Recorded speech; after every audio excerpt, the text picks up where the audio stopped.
और मुसलमान की राजनीति के अलावा, धर्म की राजनीति के अलावा उनके पास कोई मुद्दा ही नहीं है। ये समाजवादियों का गर रहा है बिहार।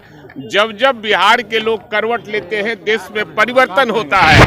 न देश के बेरोजगारों को रोजगार दे पा रहे हैं, न देश में महंगाई पर काबू पा रहे हैं। यहाँ की सिर्फ और सिर्फ आ रहे हैं आग लगाने के लिए। आग लगेगा नहीं। नमस्कार, आप देख रहे हैं डीटी भारत। मैं हूं आपके साथ ईशा श्रीवास्तव। राजद के विधायक भाई वीरेंद्र ने बीजेपी पर तंज कसा है। जी हां, आपको बता दें कि भाई वीरेंद्र ने भारतीय जनता पार्टी पर आरोप लगाते हुए कहा है कि असल में विपक्ष के पास कोई मुद्दा ही नहीं बचा है। ये लोग हिंदू मुस्लिम की राजनीति के अलावा कुछ भी नहीं करना जानते।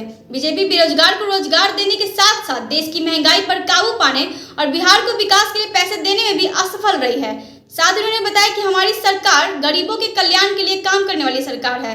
वहीं जंगल राज की वापसी पर उन्होंने कहा कि यदि विपक्ष के लिए जंगल राज है तो मैं उन्हें धन्यवाद करना चाहता हूं, क्योंकि यह जंगल राज नहीं मंगल राज है। हमारे यहाँ गरीब सुखी हैं।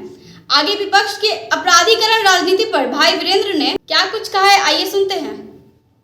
असल में है कि विपक्ष के पास कोई मुद्दा ही नहीं है। ये हिंदू और मुसलमान की राजनीति के अलावा, धर्म की राजनीति के अलावा उनके पास कोई मुद्दा ही नहीं है। न देश के बेरोजगारों को रोजगार दे पा रहे हैं, न देश में महंगाई पर काबू पा रहे हैं, न बिहार को विकास के लिए पैसा दे रहे हैं। यहाँ की सिर्फ और सिर्फ आ रहे हैं आग लगाने के लिए। आग लगेगा नहीं। यहाँ की जनता सब तय कर ली है, क्योंकि ये समाजवादियों का गर रहा है बिहार। जब जब बिहार के लोग करवट लेते हैं, देश में परिवर्तन होता है।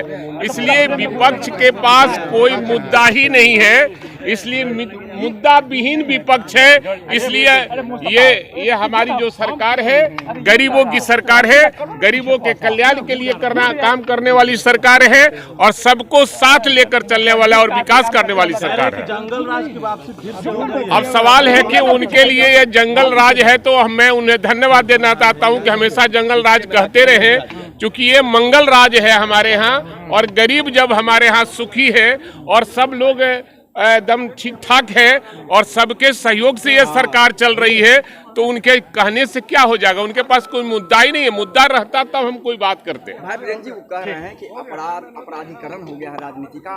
अपराधी अब सवाल है कि उनके जमाने में और उनके राज में, जब एनडीए की सरकार थी तो अपराधीकरण था और कई बीजेपी के नेता पकड़े गए थे अपराधियों के साथ घालमेल करते हुए।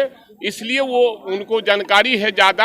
हमारे यहाँ तो इस तरह की बातें नहीं है। सत्ता पक्ष भी तैयार है उनको जवाब देने के लिए। अरे सत्ता पक्ष तो रोज तैयार है। एक अदना सत्ता पक्ष के जो एमएलए है वो तैयार है इनको देने के लिए। मुख्यमंत्री उप मुख्यमंत्री की कौन सी बात होती है? तो सुना आपने कैसे भाई वीरेंद्र ने बताया कि उनके राज में जब एनडीए की सरकार थी तब अपराधीकरण था। साथ ही इसमें कई नेता बीजेपी के भी शामिल थे, इसलिए उन्हें ज्यादा पता है। हमारे यहाँ ऐसी कुछ बात नहीं है। आगे ऐसे तमाम खबरों के लिए आप बने रहिए हमारे साथ डीटी भारत पर। नमस्कार।